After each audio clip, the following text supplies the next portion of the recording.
Dear Hollow Heroes! As the year moves from summer to autumn, that can only mean a few things. Halloween merch is up in stores way too early, there's pumpkin spice everything, and the MLB Postseason looming, and the NFL season is back. I am here with Meek Man Liam Meekum. What's up, guys? And Robespierre Rob Kelly. Am I allowed to start talking now? Yeah. Awesome, what's up, how we doing? He yelled at me so much earlier. Well, that's what you guys get for interrupting. Yes, we were. We were interrupting a lot. I couldn't get through the beginning. Let's just get right into it. The NFL season is back. People have canceled all their regular Sunday plans to sit down and watch their favorite team for 3 drama-filled, exhilarating hours. But what we're really going to talk about is the Halloween merch that's up too early. That's what today's show is about. I thought it was going to be the pumpkin spice everything. I went to Starbucks to try it earlier today. I thought we were doing a full-on review. And this is why it took so long to get through the intro.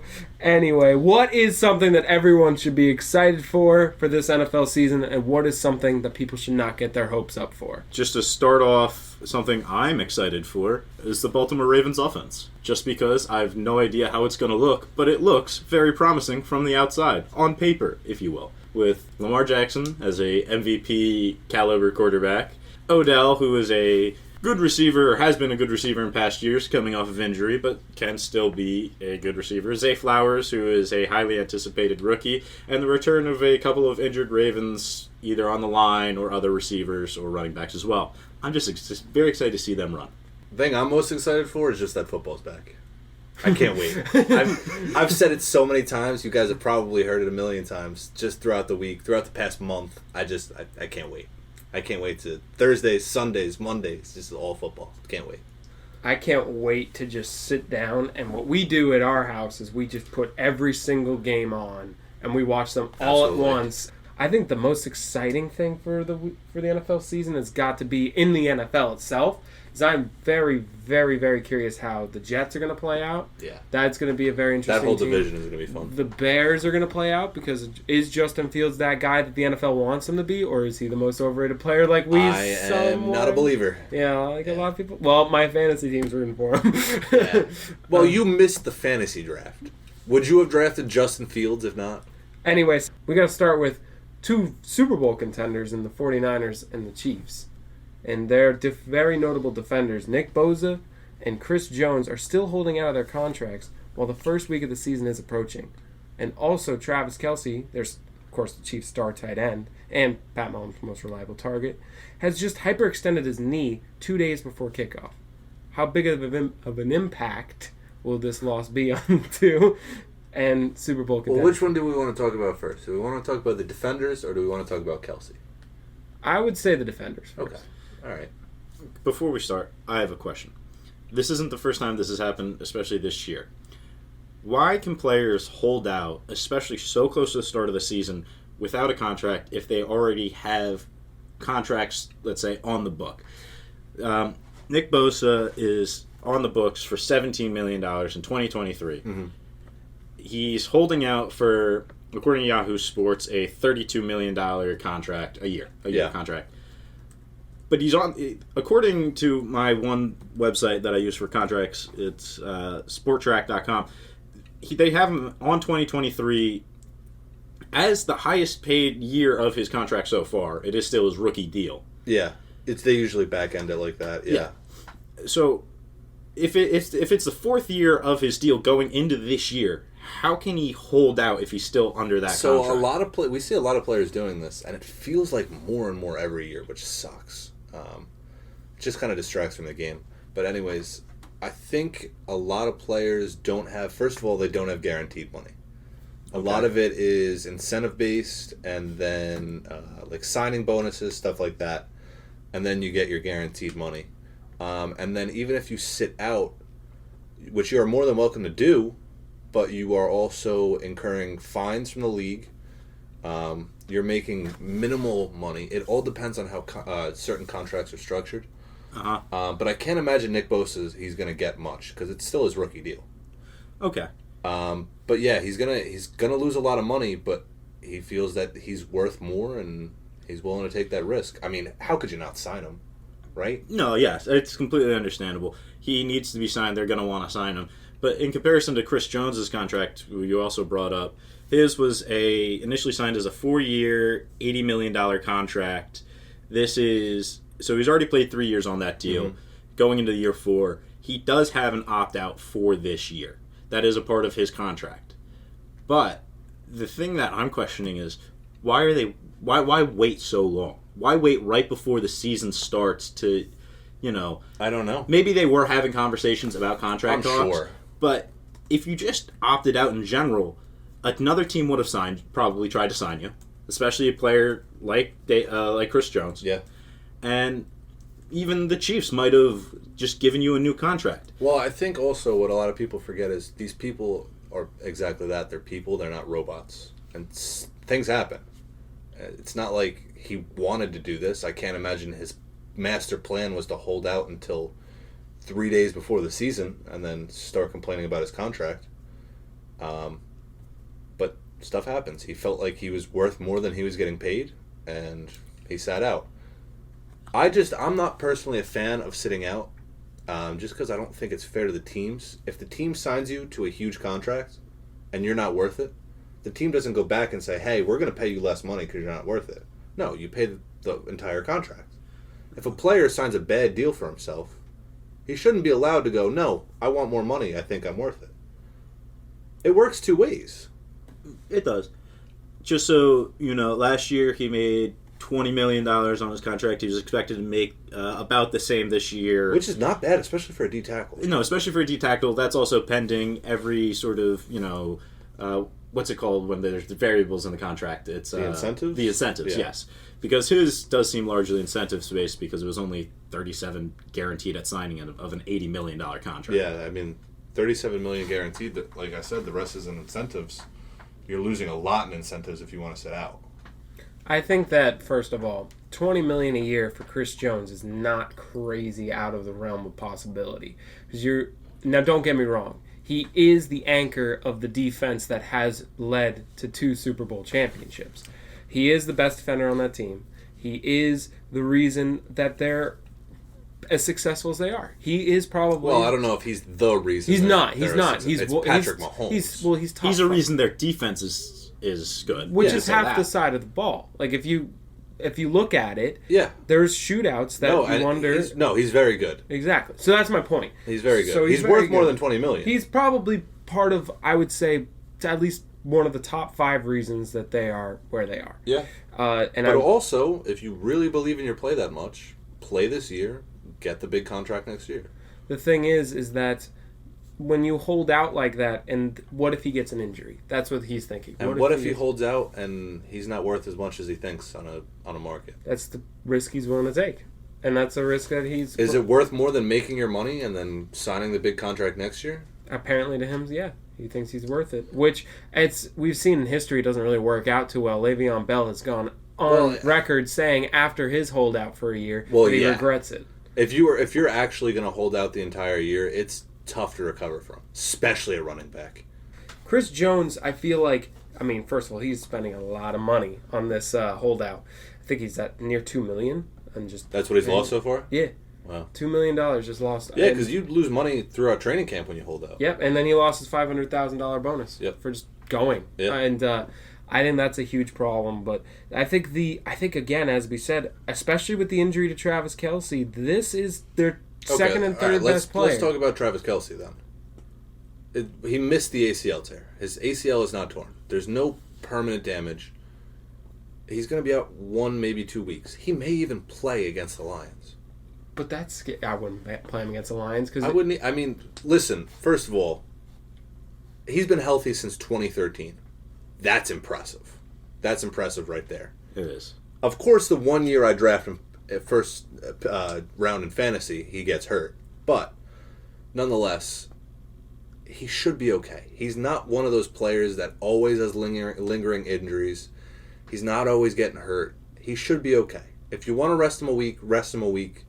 But I don't think it's worth blowing out of proportion. It's also a good week to rest him on. It is week 1, but they're playing the Colts. No, they're playing the Lions. Playing the Lions. I'm sorry. The Lions are a good team this year. They're a good team. Or prospective good team. They we don't know yet. They are a prospective good team, but it's also the reigning Super Bowl champions going up against. Yeah, but Chris Jones is potentially holding out. You lost Travis Kelce is now not going to play. You lost your most reliable receiver, who is blatantly obvious the guy that he needs on that offense. Yeah. And you lost your anchor on defense. That's huge, and that's going to be a major problem for a team that has a very high-powered offense in the Lions. And now the big question is, can Jared Goff perspective? Because we really haven't seen anything from the Lions yet. We don't know. Well, Jared Goff is all over the place. They won 7 of 8 to end the season, though, I believe. We haven't seen anything from the running back. Their quarterback is notably extremely inconsistent. We don't know what kind of season he could have. Their defense is okay. They're not crazy. They have Aiden Hutchinson. But the big signee they brought in was C.J. Gardner-Johnson. He got hurt. He did. Out for the season. Yeah. I forgot about that one. So people love the Lions, and that's fine. But Amon-Ra St. Brown, what is this? His third year? Second year? Second year? Third. One of them. I mean, he's still young. We don't know what we're getting from him yet. But we say that, but then he has a Jameson Williams suspended again. He's still not coming back. He has a phenomenal season. Just like Garrett Wilson, but then on one perspective, you think I'm not saying he's going to be bad. Is amazing, and then you go Amon-Ra St. Brown, who was phenomenal, but he wasn't as touted. But Ben, there's a lot of pieces that could not move into place for them. Oh, of course, I agree. And they still have. I know people don't like the Vikings, but they still have the Vikings in their division. Oh no, I think the Vikings are going to walk away with that division. Granted, their defense is also bad. Their defense is really bad. But Kirk Cousins is way better than people give him. Kirk Cousins is good, and Justin Jefferson is a game breaker. He's so good. There's too much firepower on that offense. I think it's just more established. It's the Packers' year. No, I'm kidding. No. But anyway, back to the point. I think that the loss of Chris Jones is going to really be more notable than Nick Bosa, in my opinion, not because I think Nick Bosa is better than Chris Jones. I just think they can fill the hole. There's more pieces around Nick Bosa. You have Fred Warner. Yeah. You have. I think the whole D line's phenomenal. Yeah, it's a better defense. So just the defense would be fine, but I think that this loss of Chris Jones is going to probably last longer too, in my opinion, and I think it could affect. I don't think it's going to affect them playoff bound wise, but I think it could affect their seeding. It could a loss because Chris Jones could have made a play might affect first seed to second seed with of course the Bengals, True. the Bills, the Jets, the Dolphins. AFC is still They're loaded. too stacked for you to have this problem.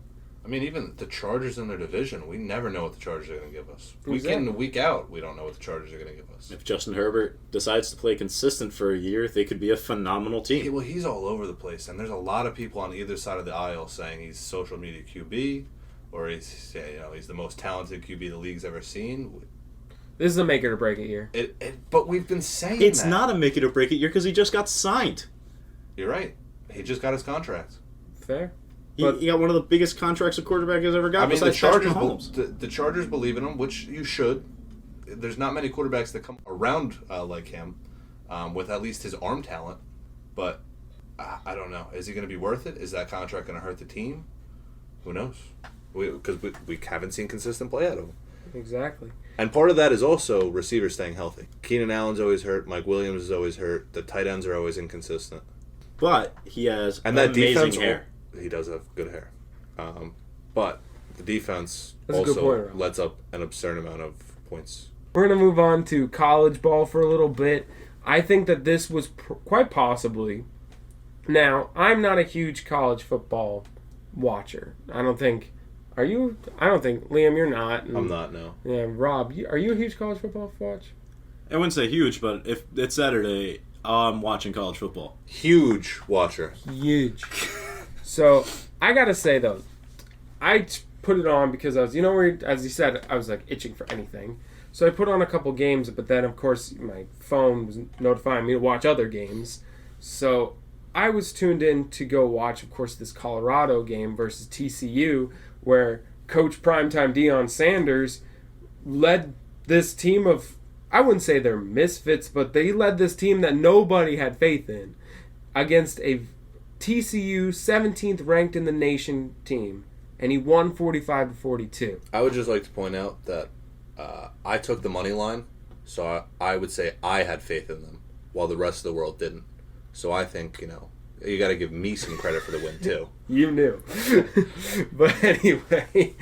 But anyway, does a win like this, and for example, also what happened is Duke beating Clemson. Duke beating Clemson was really funny because, one, Duke is a famous basketball college, and they've never really done great football-wise. It's always been a joke if anyone from the Duke football team gets drafted. It's a shocker. Daniel Jones. Yes, exactly. But it was really funny. After the game, the quarterback, after they won, the Duke fans, they stormed the field. The quarterback, in his post-game interview, asked his professor for an extension on his most recent assignment. And the professor's response was, all the linemen on your team actually already submitted it, so no. Oh! All his own linemen already did true? all the homework. Yes. Wow. They already did all the work, so he doesn't get the extension. I just thought that was really funny. That is funny. But I did want to bring up, you mentioned the Colorado game. I watched that game the entire time. It was one of the best football games I've ever just watched. If you have the chance to just watch the recap on YouTube or wherever you can watch it, I do. Because Shedeur Sanders had 510 yards that game. Yeah. It was phenomenal. I'm trying to find the player who did both offense and defense, because there was one player who had snaps on both offense and defense. He played corner and wide receiver. Corner and wide receiver, yes. I'm trying to... Two really difficult positions to play. True. Yes. I'm trying to find his name because I want to give him credit because he had some amazing plays on both sides of the ball. It's just something you don't see in football. No, you never see it. I want to say... I think Dion actually did that back in his college days. He did. Played receiver. You're right, it is Travis Hunter. Yeah, he played a little bit in the NFL. Yeah, a little bit. But his name was Travis Hunter. Yes, Travis Hunter did a phenomenal job playing. And what I don't know what Deion Sanders has done, to the team structurally, but just the different energy he brought to a team that only won one game all of last season and won a dogfight against a team that was in the championship last year. Well, really they lost their quarterback. I mean, it's a different team than what was last year. It's really not all that different. It's run by the same coach. And listen, they still put up 42 points. It's not like TCU is a perennial contender, though. I'm not. Neither is Colorado. It was but my point is, it's not like it's David and Goliath here. It was touted. It was a great win, and it was a nice underdog win. But TCU isn't going to win the championship this year. No. They're not even going to the playoffs. So here's my question, though. Does a victory like this, with Colorado beating TCU, the former second-place team last year, does this give you faith that college football can become a more revolving door of success than it used to be, with just 3 to 4 teams always in the mix every year? Now, TCU last year did kind of begin a little bit of that, with no one believing them to go as far as they did. But does Deion Sanders' win help you believe that this could be more of a revolving door, or is it just Deion Sanders being a phenomenal coach about it? This has nothing to do with Deion Sanders. Listen, it will be more nothing of a... No. Can I at least finish my sentence first? Go ahead. His question was about the revolving door of it not just being Alabama, Ohio State, and Georgia every year. That all changes as soon as NIL deals became accepted amongst college football. Yeah. So now that players are being incentivized to go to different schools so they can make more money depending on which school they go to, is going to change the landscape of college football as we know it this year. Next year they're doing a new playoff format altogether, which is going to change things entirely. And also, the Pac-12 doesn't exist anymore.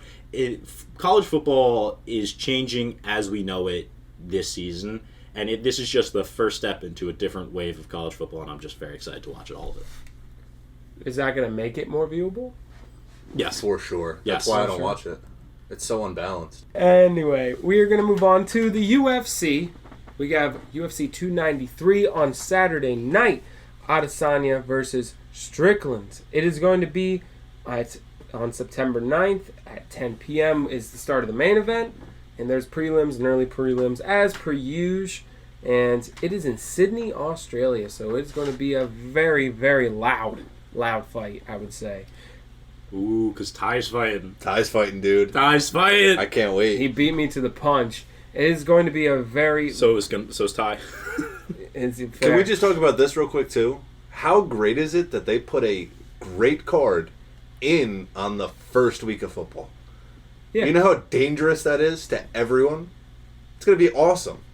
It's going to be a good weekend. That's all I'm saying. I'm going to get no sleep. Yeah. Because I'm going to wake up, watch Saturday morning, and I'm going to watch Saturday morning College Bowl. College football talk shows, followed by college football. Yep. And then I'm going to stay up till midnight to watch these the fights. fights. And then I'm going to spend all day Sunday watching football. Yep. The only sleep I'm going to get is Saturday night till Sunday at 12:30 because I can't wake up at 1 o'clock. I'll already have missed kickoff. I think the two fights we need to talk about here is the main event and the co-main event. I don't think it's a co-main event, but it's the other event, which is, we're going to start with the other one, the heavyweight bout between number 6 ranked Tai Tuivasa and the number 7th ranked Alexander Volkov. I think this is going to be a very interesting fight, but first thing I have to say, though, is how did Tai move all the way down to 6 after losing just once to all the way down to 6? I mean, I love Ty just as much as the next guy. He's so much fun. I love seeing him do shoeies. But I don't think he's that good of a fighter. Really? You think he's good enough to hold a belt? Tai Tuivasa is one of the most entertaining fighters in all of UFC. That is a fact. He is fun to watch. He is entertaining.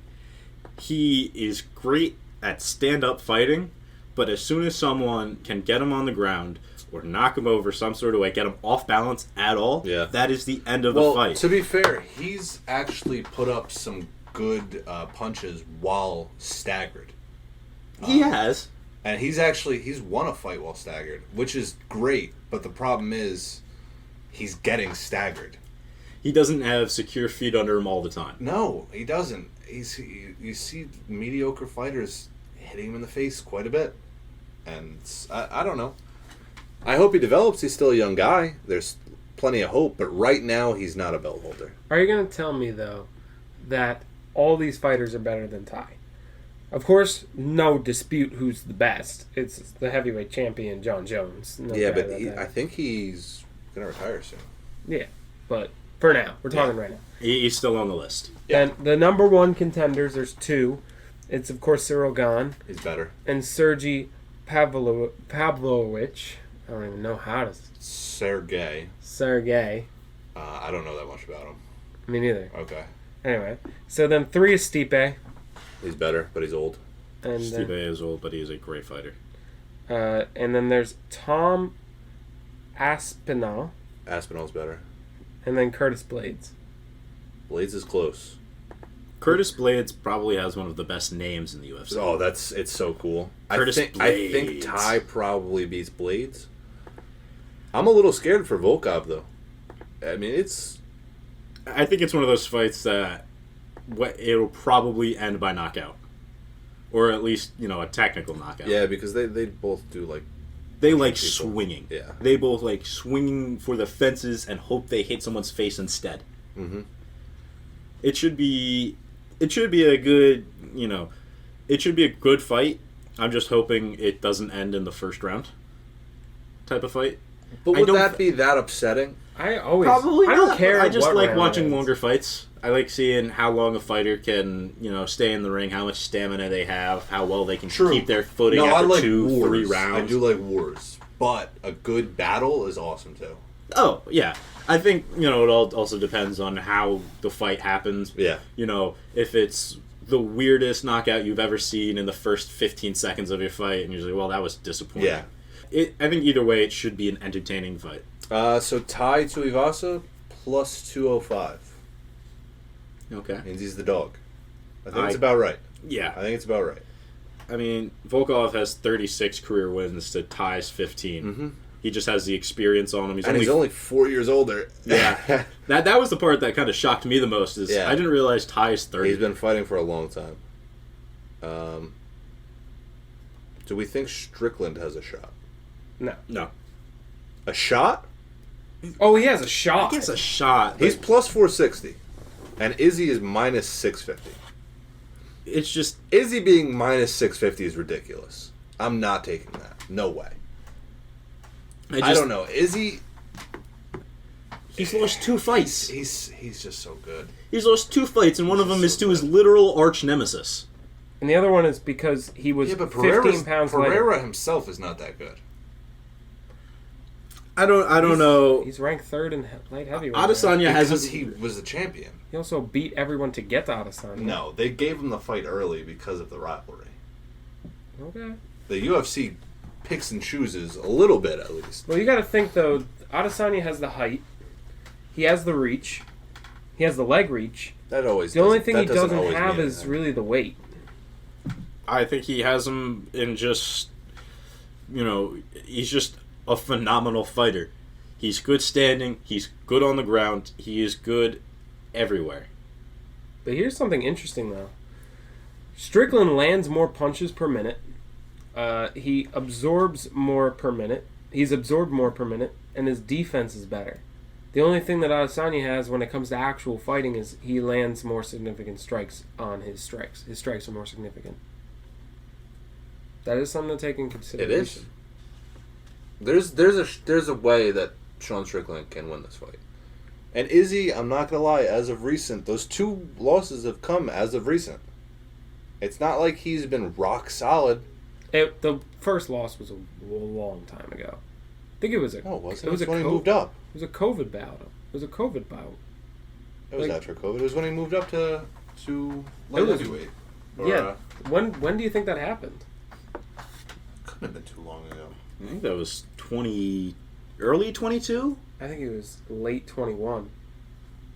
Could have been either or, but these fights are always spaced apart.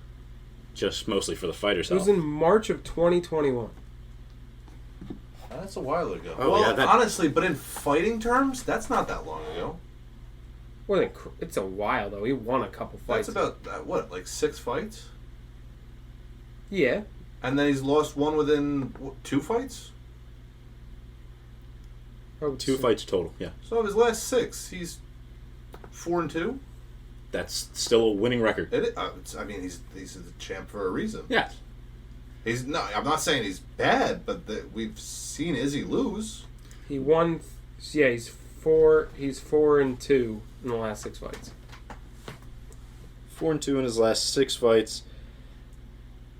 There's just never really been a time I've watched him fight and thought the fight isn't his. And let's not also discount he lost to Whittaker. I'm just trying to remember the Whittaker fight. He won 3 of 5 rounds, in my opinion, easily, but in the judge's opinion, the champion won. And that was it. The champion won. Yeah, but when it comes to the decision, UFC loves just keeping they love just giving it back to the champion. But Whittaker won that fight. So really, if you really break it down, he's 3-3 in his last 6 fights. That's based on your opinion. It is based on my opinion. Based. But I know Ben watched it and he felt the same way. I did feel the same way, but at the end of the day, you can't we're not paid to make the decision. We're not paid. Unlike those college athletes. We're doing this for fun. I mean, I'm allowed to have an opinion. You saying Izzy's going to win the fight is an opinion. Me saying Izzy lost that fight to Whittaker is an opinion, but if you watch that fight, there's a little bit of merit behind it. No, I'm not saying Izzy's guaranteed to win. It's just everything he's shown you is the odds are clearly in his favor. He is the champ. He may have lost the belt once, but he got it back. I don't think he wants to lose it again. If I'm being honest, at the pace he's at... I'm sorry, you do or don't think he wants to lose it again? I don't. Okay. I don't think he does either. Why would he want to? I just can't believe you said that. I don't think he wants to lose it either, man. I wouldn't mind losing it. I don't care. My train of thought left the station. I didn't board it. I don't even remember where I was going with that. I'm sorry. Could you imagine, though, that if Adesanya, who just got announced that he is the cover athlete for UFC 5, I believe. Did he really? I think so. I didn't even see that. I think so. I think that's confirmed. It would be really rough for him to completely, lose the belt. I think it got announced 12 hours ago, so... That's a real bummer. Right before his fight, they did that on purpose, yeah. Well, I'm not much of an Izzy guy myself. Well, I'm still going to tune into the fight because he's fun to watch either way.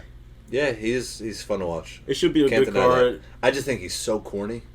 You don't like his entrances. I don't like his entrances. I don't like his press conferences. I just don't like him. He's a great fighter and he's fun to watch. Can't take that away from him. But I just. You have your personal vendettas with random people, I swear. That's not true. Well, you kind of do. Just don't. Dominic Rogers. Just don't bring up Dominique Rogers-Cromartie. You hate that man. I cannot stand him. He was the worst corner. He was terrible. We'll get back to that. He loved getting burnt. He was all speed. How can he be all speed but still get burnt? Right? You would think. But he was running with his hands up, just praying that they weren't going to find him. Hey, that's what I would have done too. But I'm also not a professional football player. You wouldn't have been paid $20 million a year. You're right. I'm 5'8", not even 200 pounds. I probably would have never made it into the league. Speaking of a person that has just made it to the league, we're going to move to MLB. Last week we saw the Yankees sweep the Astros. Jason Dominguez just got called up, but he hit 2 home runs in that series, and the lineup was filled with 5 young players the Yankees fan base has been itching to see. Well, obviously 2 of them were already up. 3 of them were already up, but 2 of them got called up for that series. But are these Yankee Utes, as they're called, the answer, or is more needed to turn the team around? You saying the Yankee Utes, as they're called, The Utes made you sound so old. I was so excited to call them the Yankee Utes because everyone has been. He's but the now, resident old man. and I don't want to call them the Yankee Utes. They're all younger than I am. Every single one of them is younger than I am. And that is baffling to me. It is weird to think about. And the youngest one's 20. Jason Dominguez was born in 2003. Now, The Yankee Utes. The Utes. I can't get over it. this is also the first time that the Yankees have swept the Houston Astros in Houston since Andy Pettitte played his last game in Houston. It's been a while. It was a very fun series for the Yankees to play. Jason Dominguez hitting a home run with his first ever swing in Major League Baseball had me jumping like a little child because for the past 4 years, since 2019, I've been told this guy is the next coming of Lou Gehrig, Mike Trout, whoever you want to say. Who's telling you that? People love Lou saying prospects are better than they were. I don't think Lou Gehrig said that. A lot of his player comps were like that. In talk shows and other things, they always like to hype up prospects more than they probably should. But they were saying Jason Dominguez is supposed to be this next big guy. And I've been excited to see him play. He's projected to start in 2024, which is next season. I'm glad they called him up, and I'm glad he's doing well. He already has 2 home runs. He had his first home game tonight where he had a base hit, his first game at Yankee Stadium. It's exciting that the Yankees are calling up these prospects, but I also learned that it was Steinbrenner's call to call up the kids, not Cashman, because Steinbrenner was so upset with Cashman's ability to run the front office this year. Was it really? Yes. I didn't even know that. That is something I found out not too long ago. You know what's funny? I was just thinking to myself, this is really going to help Cashman. This might save his job. No, it wasn't his decision. It now. Cashman might advised really against hurt him. it. Yeah, he advised against it. The Yankees have not lost since calling up Jason Dominguez and Austin Wells, the catcher, who I was very excited to see come up because he's a lefty catcher. When I played baseball, I was a lefty catcher. You don't see many of those. He is. So you're saying you're as good or better than as Wells? I'd say he's a little bit better than I am personally, just because he's at Major League Baseball. Mm-hmm. I still probably have a better power swing than he does. I would say so. But his defense is better than mine. I can say that much. Okay. Which is that's how we got the leg up. Me and him, we actually did rock paper scissors when they called him up to see who would do it. Okay. Because we both grew out our mustaches. He had his, I had mine. We just did rock paper scissors because we figured when we went, they wouldn't notice if I was Austin Wells or not. Now, if you were to have a mustache contest for the roster spot, who would have the roster spot? I'd say I would. You don't have a mustache. You wouldn't be able to play with the Yankees as is because of your beard. They wouldn't let you play. Yeah. They wouldn't let you play either. By the way, what a just absolute tangent we went on. That's the point of the show. Fair. Anyway, moving on. We're Ben's famous transitions. Anyway, moving on. So I think that this call, first of all, yeah, I agree with you. I think Cashman is should be fired. Yeah. Should have been fired 2 years ago. Yeah, he should Should have been fired last year? Don't get me wrong. If All he of was, those. this is my theory, though. If he was fired 2 years ago, I think he'd be remembered as a great GM. He would have. And now he's just going to be remembered as a schlub. No, he'll still be remembered as a good GM who brought, 3 rings to the Yankees franchise since he was promoted to GM. But also ruin the chance of 3 If you more. give it time, people will forget. Yeah, fair. But I think he that has more than 1 ring as a GM. He's going to be... Especially with this new move, if these guys pan out, it still looks like it was his move to bring them up. But that doesn't matter if Hal Steinbrenner is the person that sees this all, and if he saw that and he made this move, that's all that matters. Now another team could pick him up because no one thought about that, but for the Yankees, he's pretty much. I would be shocked if he remains. I would say he's done. I'm not going to be... He's got to be done. He signed a 4-year contract before this year started, so I wouldn't be surprised if he sticks around a little bit longer. They re-signed him before the season? Yes. Both him and Aaron Boone. They both got new contracts before the season started. What are you doing, Hal? That's pretty bad. But There were signs last year. Yes, there were. But I think it's just because of the history they have. The Steinbrenner and Cashman family go way back, just together. I'm pretty sure the two pretty much grew up together. Who cares? Cashman and Steinbrenner. Those are the only 2 people that care, and that's the issue. But you got. I guess. But this is something I look at as well, though, for the Yankees, though. The problems you solved, though, as much as you really didn't need to fully solve it, you did solve the center field. You now have your center fielder. You now have your shortstop. You now have your catcher. The question marks here is left field and third base, and potentially second base. So what happens there? Because you know Dominguez isn't going anywhere. You know Volpe isn't going anywhere. And probably Wells is either the backup or the starter. What's happening with... Do you think that Peraza is the guy to be on one of those infield positions? Do you keep Torres or LeMahieu? And then left field, what happens there? Personally, what I want to see happen is I want to see DJ LeMahieu at third base.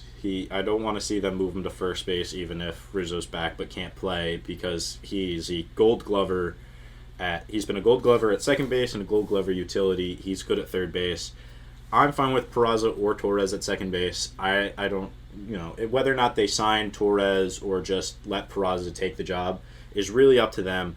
Torres has been a top 5 second baseman in baseball for the past 3 years. Just at the end of the season. Now, he has his highs and lows throughout the season, but he's been very consistent throughout all the seasons, all the last 3 seasons, especially at second base, which is a position that doesn't get a lot of consistency. So, either one there is fine. Left field is really the major question. Who'd they call up to put there? Do you remember? Pereira? Pereira, he's looking fine. It's early as a young kid starting out in left field. That one is really my only true question mark, is left field. But that also raises the question about Cashman. That left field has been the question mark for the past 3 years as well. Fair. I think that you need to go out. There's 2 things that I've discovered so far from this week. Number 1 is my take on Stanton has not changed on it being a bad signing. But I will give him credit, because we were harsh on him last week, that he is a clutch player. He just is not worth that much money. No. There's there's really not much he can do to be worth that much money. No. Today he became the 4th fastest player to ever hit 400 career home runs. That's great. Today. I'm just putting that out there. It still does not make him worth the money. I guess not, if that's what you think. You think he's worth how much you're paying him? Yes. You can't get a left fielder because of it. You're okay with that. Who's saying we can't get a left fielder because of him? Who says we can't get a cheap left fielder? He is the biggest handicap for production / salary. I've heard you say left field probably upwards of 20 times between the last 2 weeks. Yeah. And you think Giancarlo Stanton is worth his contract? And by the way, Giancarlo Stanton was brought in to be potentially a left fielder. And he can't even play the position. I understand that you're saying he can't play. He can play the position. Okay, but not good. Yeah, and the Phillies are running Kyle Schwarber out in left field every day. But they shouldn't be. It's still better. It's still better something. Than what? Better than what the Yankees have had in left field. Which is not Giancarlo Stanton. You're right, it's not. Now, here's the thing. I'm not in charge of putting Giancarlo Stanton in left field or keeping him at DH. I think it's been an issue with Aaron Boone and the Yankees deciding he is a DH and not putting him in left field. You think he's a good left fielder? The Yankees didn't give him enough run. I don't think he has. When the Yankees put Giancarlo Stanton in left or right field, he does better at the plate. He does bat better when he plays in the field. What does that matter? You're losing a defender. He's playing defense. He's a good defender. When you watch him play defense, he's good. Sure, he might not be fast. You can say he's not fast, but he makes plays in the outfield. I've seen him do it as a Yankee. I saw him do it as a Marlin. I know he can do it. So the issue is that the Yankees just aren't doing it. Okay. They might see something that we'll see. They see something that maybe we don't. But my biggest thing here is it is with the situation you're dealt. At the end of the day, what the Yankees are doing and everything you see here, exactly. He is the biggest handicap. Your three biggest salary players. And to pay him that much and then not use him. Your biggest three salaries are Garrett Cole, Aaron Judge, and Giancarlo Stanton. One is your best player. Two is your best pitcher. Three is your fifth best. I was gonna say fifth, sixth best player. Where's he batting in the order now? Fourth. Fifth. No, he bats fourth. No, he bat fifth tonight. Fifth. Bat fifth. So he's going down the lineup. Who bat fourth? Torres. Oh man. So what are we really talking about They here? trust Torres to get a home run more likely than. They brought him in to be the 4-hole hitter. By the way, I just want to say much. Stanton now has more home runs than Anthony Volpe. He did it. That's okay. Cool. Good for him. He beat the rookie shortstop. Ben's useless stat of the day. No, it also is to reiterate that he is supposed to be your power hitter, and yeah, he's competing and he's not. for more home but runs. also Volpe has played every game. That is true. Yeah, Volpe's missed one game, and he didn't even miss it. The coach just didn't put him in the lineup. It's a little bit of a skewed stat. That's fair. But anyway. After losing 3 out of 4 to the Braves, the Dodgers sit in a very unusual spot. With the likely loss of Julio Urias due to domestic violence arrest, are the Dodgers still lined up to make a championship run, or are they weaker than we thought? The Dodgers are still the Dodgers. Yes, they could still make a championship run. Their lineup is very well constructed. It's not full of stars. It's still going to be tough to beat the Braves. They couldn't do it in 4 games. Yes. Yeah. Listen, losing Urias is a major blow to them, but this is also his second offense. I don't know if he's ever going to play Major League Baseball again, at least in the United States. I wouldn't. Be overseas with Bauer. Yes, exactly. That's what I'm thinking. Pitching to Wander. Yeah, at this point, you're right. Oh, jeez. And Deshaun Watson's still playing. Plays quarterback in the NFL. It's crazy. But the thing with the Dodgers that you have to remember is kind of like how this year the Orioles called up all their prospects and are doing really good. That's just what the Dodgers have been doing forever, and that's what they're going to do. They're going to call up their prospects, and their prospects are going to be good because the Dodgers either get new players via trades and make them good, or bring up players from the minors and they just are good because they come from the Dodgers organization. And that's what's going to keep them in this fight, along with the 1-2 punch of the batting order that is Mookie Betts followed by Freddie Freeman. I'm going to say they're weaker than we thought. Because watching them get beat by the Braves, I come to the realization that it is 2 players carrying the team. And then once in a while... They're not as good as the Braves, but did we ever think that? You could rival that they... We never fully thought it, but they were up there to be the one that could beat them. Did you think it? There are times where I was wondering, are the Braves just going to collapse when they face the Dodgers? No No. No way. The Braves are the best roster in baseball. Well, they are. The only 2 teams I expect to beat the Braves are the Phillies or the Dodgers. The Phillies would have to be hot. Yes, I understand that, but... The Dodgers might be able to talent their way through it, but it's doubtful. It's just this year, the Atlanta Braves are such a juggernaut of an offense. Everyone's clicking, and it's not just someone's clicking now, someone's clicking later. They've all been clicking since game 1. Their stats with people on bases are incredible. their stats in general are incredible. But their amount just of players really stands with out. 20 or more home runs on the team is ridiculous. But it's not home run ball. That's the thing. No, it's they're not. scoring 2 to 3 every single home run. Oh, there was a period of time in August where every single player in the lineup for the Atlanta Braves had a higher OPS than the league average, Crazy. which is insane. And the Isn't thing Michael is, Harris it's not doing that? just the offense that's phenomenal. The defense is phenomenal too. You just mentioned Michael Harris, one of last year Rookie of the Year in the NL, one of the best center fielders there is. His bat's not necessarily the best in the lineup, but he's in the Braves lineup and he looks pretty good. And the defense is there. You also have Matt Olson at first base, Ozzie Albies at second, Acuna in right, and Sean Murphy behind the plate. The defense is And there. good pitching. They have Strider, and they have Morton. And Freed. And Freed. Yes. No. That's good pitching. They are a juggernaut of a team where everyone is signed for at least the next, I want to say, 5 years. 2027, I believe, is when the Braves will start to collapse.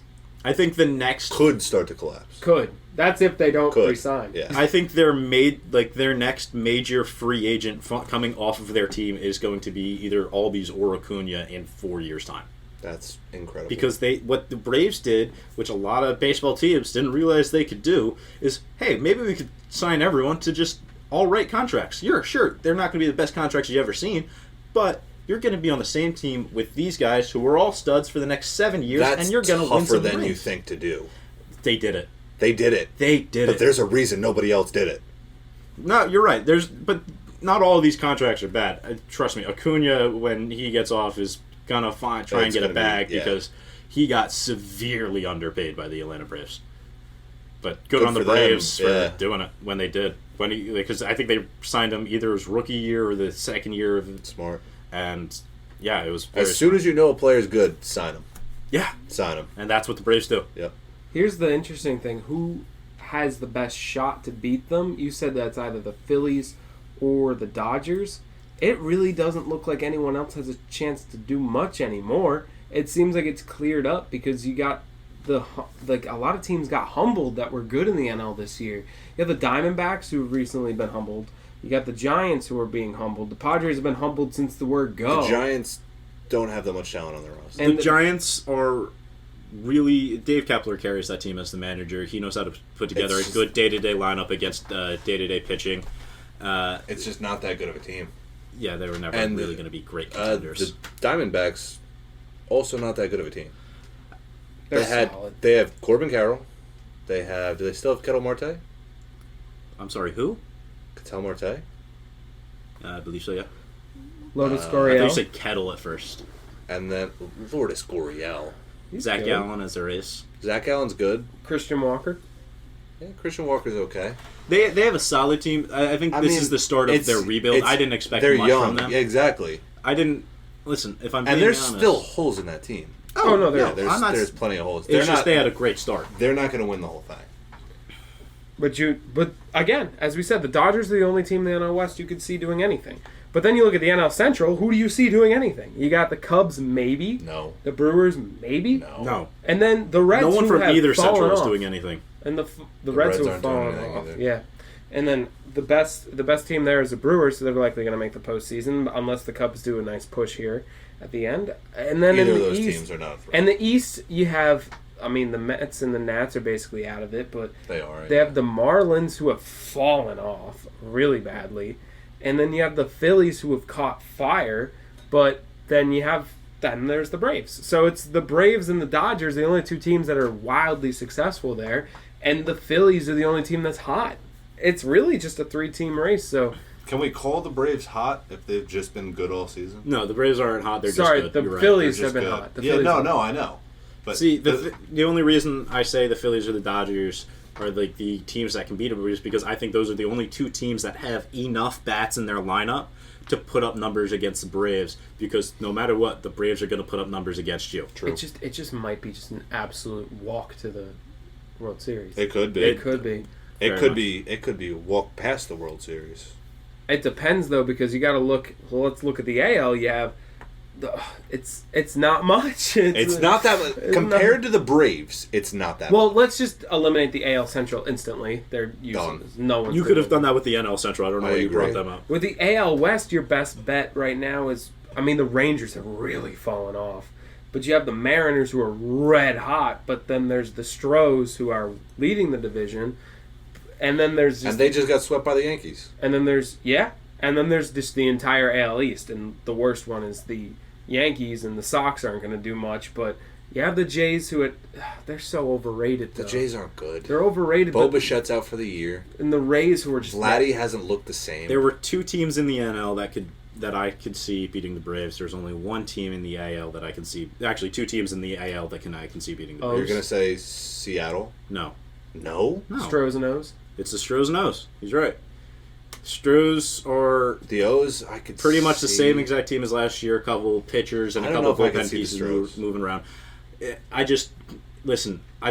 Ever since 2017, it's been really hard to doubt the Stros come playoff time. Yeah, they just don't look the same.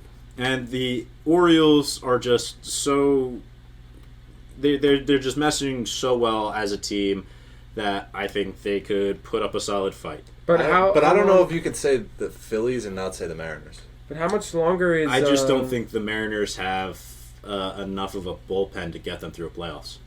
How much longer is Felix Bautista out?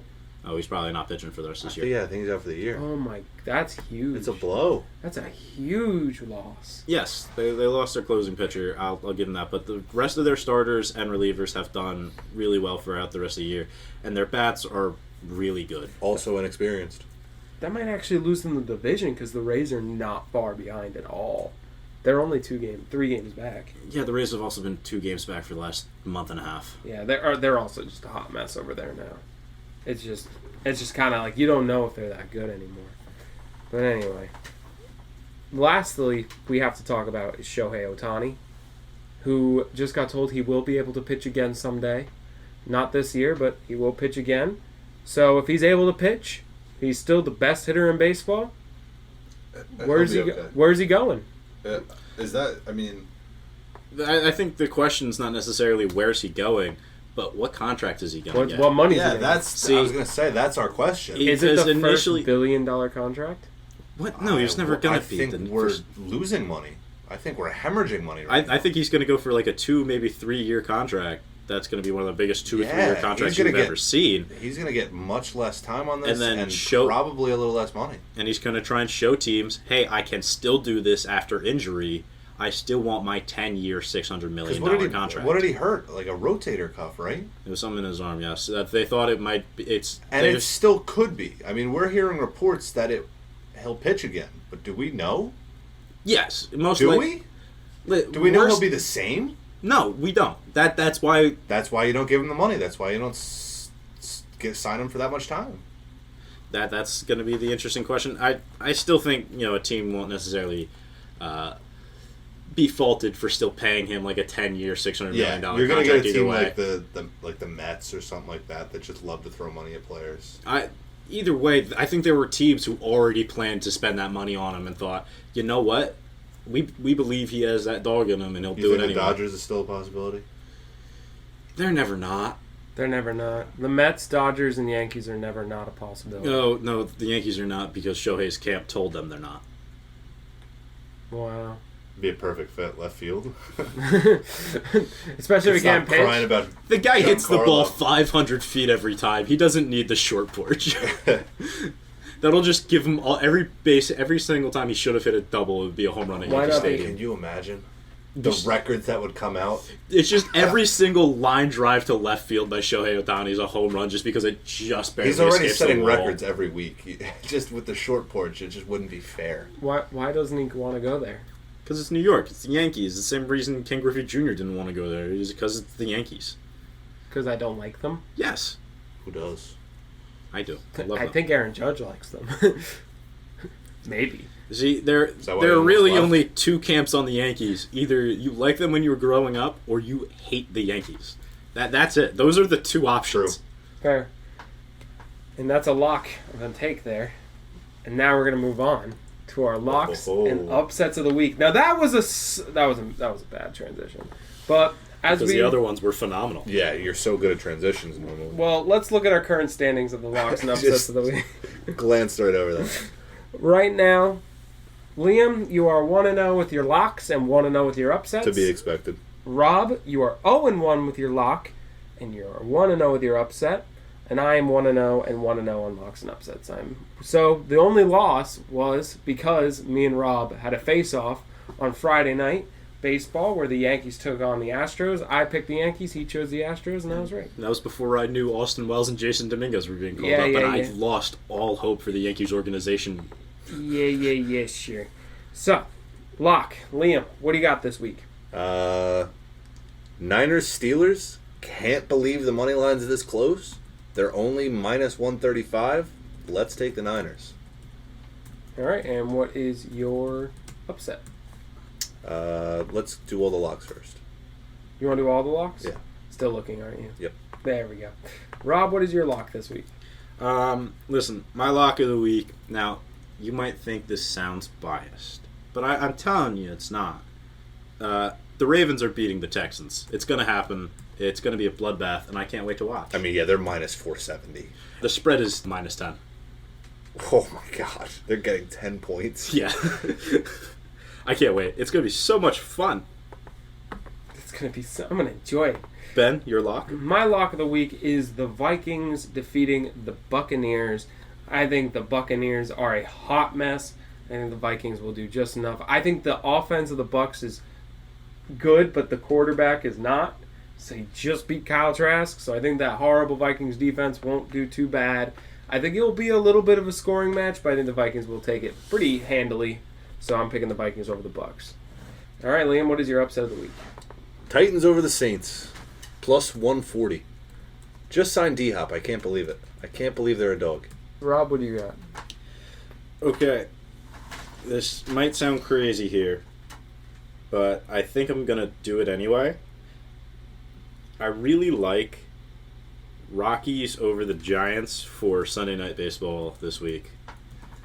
Only because the Rockies are on a long road stretch, and the Coors Field effect is real, and when they're on the road, they are worse. But when they are on the road for longer, they get better down the stretch on the road, and it is their last game of this road stretch, so I expect them to beat the Giants.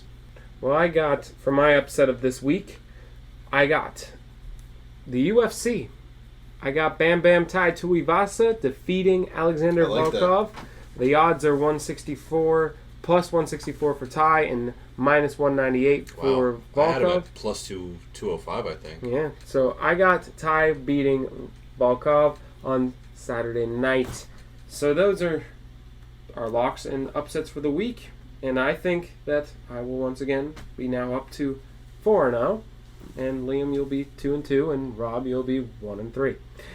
And I'd love to thank you all for listening. You can follow us on our socials at Dear Hollow Heroes. You can also email us through dearhollowheroes@gmail.com. Message us and let us know what you think about the topics we discussed, or a take of your own. Listen to us on most platforms where you get your podcasts. And of course, I want to thank Liam and Rob, and have a wonderful rest of your day, everyone. The Yankees are 69-69. It's nice. Have a good one.